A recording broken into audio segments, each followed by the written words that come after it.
It's estimated there are over 500,000 undocumented workers now living in Arizona. Beefed up border security and tougher state laws have led to an increasingly hostile environment.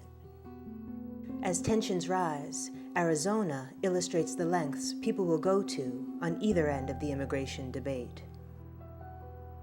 For some, that means rounding up and deporting those who are here unlawfully in cities like Phoenix.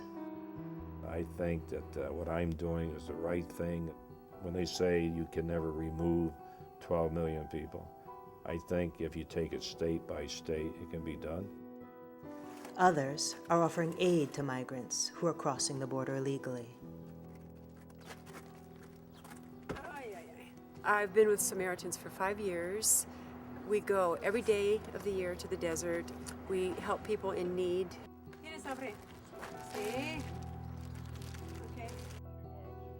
Sheriff Joe Arpaio has made illegal immigration enforcement the cornerstone of his efforts in Maricopa County, but not without controversy. I've become the poster boy for this illegal situation. I don't report to any governor, mayors, city council, politicians. I report to the people. And since I report to the people, I make the decisions on what laws I will enforce.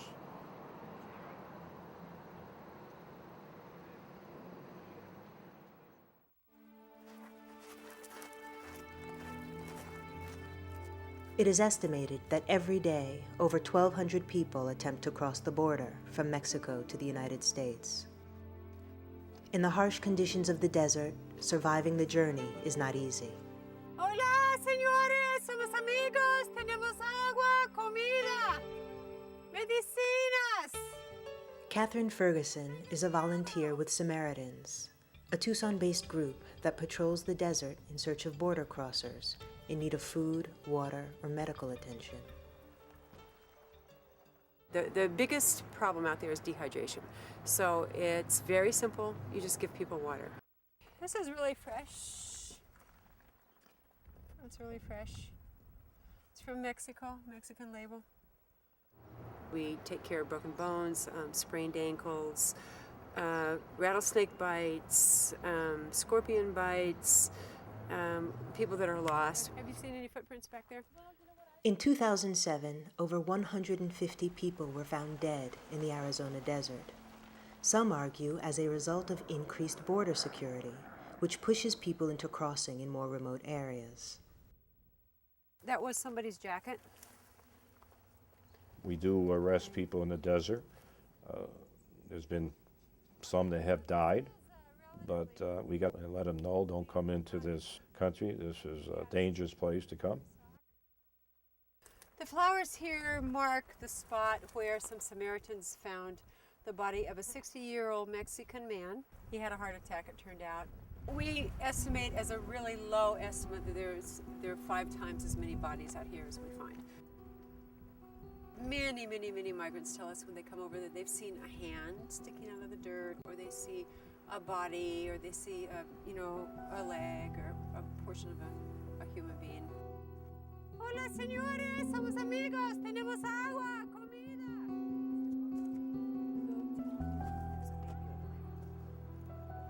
Hello, sir. Hi, we're with Samaritans.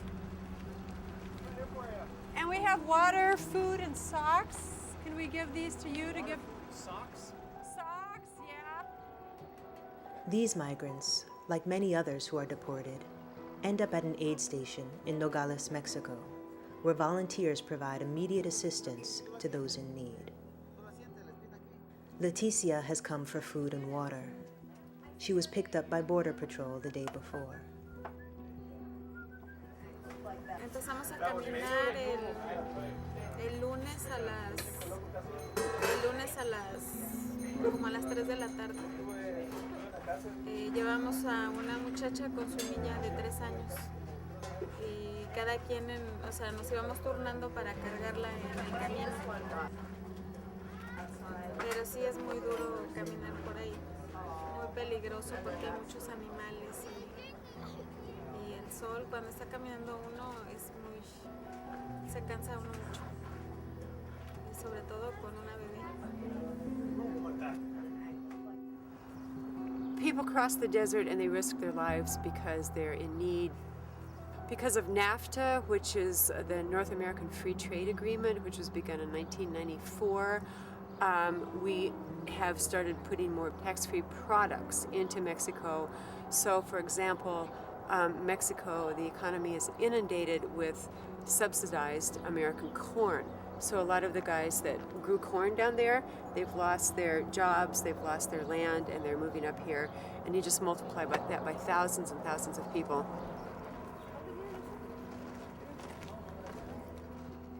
Intenté pasar por Mexicali 2 veces y no pude. Después por Ciudad Juárez.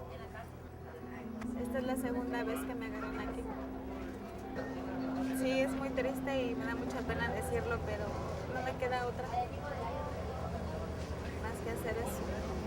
¿Cuándo voy a pasar? ¿Cómo voy a pasar? No sé. Mi número. Ahorita apenas voy a llamar. Pero voy a buscar la forma. 2 weeks later, Leticia successfully crossed the border. It was her 5th attempt. Like Leticia, many migrants look for work in metropolitan areas like Phoenix. Most haven't heard of Sheriff Arpaio yet. If you are undocumented, it's like living in constant terror, constant fear. If you are documented, you still live in fear because you never know when the Sheriff Arpaio is going to put his lights on because you have a cracked windshield, because you have a broken tail light. And if you're a U.S. citizen, well, you're going to get profiled just because of the color of your skin. We have the right to stop people on traffic violations. We don't just stop people there from Hispanic background. We stop everybody. If we happen to come across the illegals, hey, that's the way it goes. He's not going to places that have the highest crime rates. He's not making a selection on anything but the criteria of where will he find people of color and more likely to have a percentage of the population of people who are here unlawfully. The great majority of those folks have not committed any crimes, no less violent crimes. Under the Constitution, the sheriff can swear in private citizens and give them authority to even make arrests like any other law enforcement. Doesn't cost taxpayers any money. They work for nothing, and I use the posse to go after hookers, deadbeat parents, animal cruelty, and now I'm using the posse to help us on illegal immigration. Well, that's his job description. Pick up illegal aliens. That's what he's doing. Illegal aliens only have one right: go home.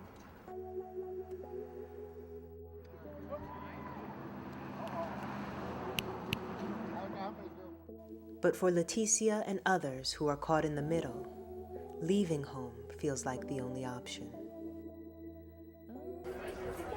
Yo soy secretaria. Duré 16 años trabajando en una empresa y me quedé sin trabajo. Me quedé sin trabajo y no he conseguido.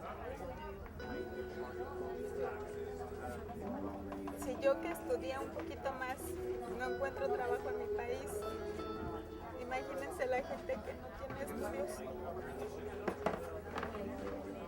Menos.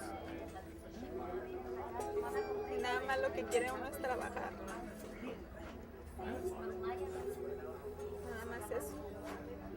Por eso es que mucha gente se arriesga a traer hasta sus niños porque aunque está uno en su país, no tiene uno para darles de comer.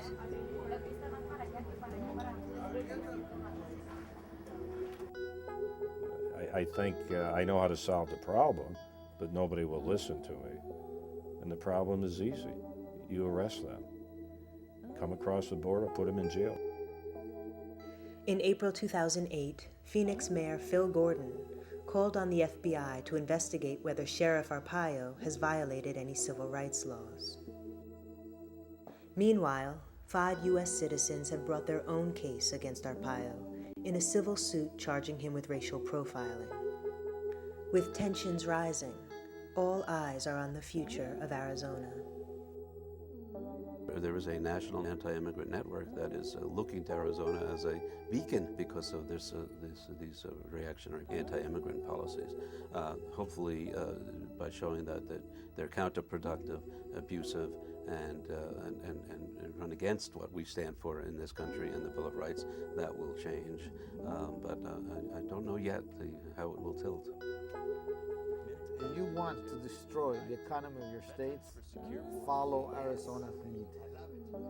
If you want to have an economy that works and that's good for every sector of the community, try to find a way to get the federal government to change their immigration policies so that it's an immigration policy that goes along with the economy and not one that is driven by hate and racism.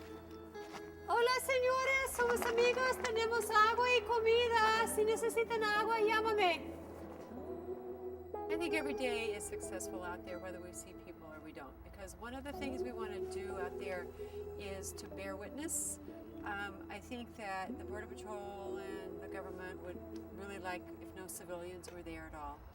So as long as we're out there, they see that we're out there, even that in itself is a good thing. So let's go ahead another trail.